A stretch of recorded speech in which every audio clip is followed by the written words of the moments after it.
In this volatile region, Israel's latest assault has once again forced thousands of civilians from their homes, sparking condemnation from Turkey and other international observers. Overnight attacks in Abdin village near the Golan Heights saw Israeli forces fire shells close to civilian areas, leading to panicked evacuations. The Syrian government and international community have harshly condemned these incursions as violations of sovereignty. Since 2024, Israel has intensified its military presence in southern Syria, moving troops into a UN-monitored buffer zone separating Israeli and Syrian forces on the Golan Heights. This latest escalation comes amid ongoing instability in the region, where Syria struggles to recover from a decade-long civil war that claimed hundreds of thousands of lives. The Syrian government and international community have condemned these incursions as violations of sovereignty. The Ministry of Foreign Affairs in Damascus has called them a flagrant violation of Syria's territorial integrity and sovereignty. These attacks not only cause panic among residents,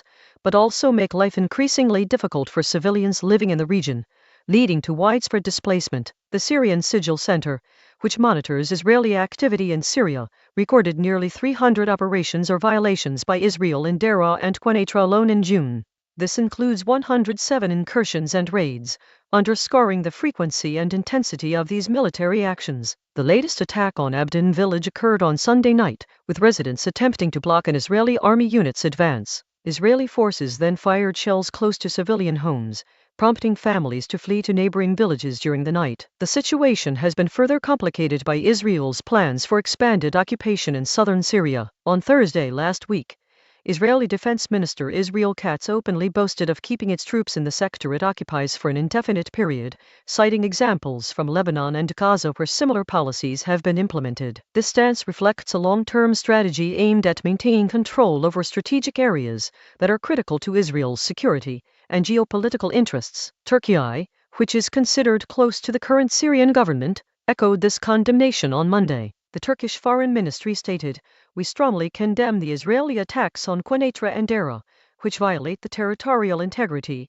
unity, and sovereignty of Syria." They reiterated their call for an end to these attacks and urged the international community to take action. The impact of these ongoing military actions extends beyond immediate civilian suffering. The instability created by Israel's incursions threatens to destabilize a region that is still recovering from years of conflict. In southern Syria, where residents have been grappling with daily challenges since 2024, including economic hardship and limited access to basic services, the latest attacks exacerbate these issues. The Syrian civil war has left deep scars on communities across the country, and any further military actions can only add to this suffering. The international community must take a firm stance against these violations of sovereignty and work towards finding peaceful resolutions that prioritize the safety and well-being of all civilians in the region.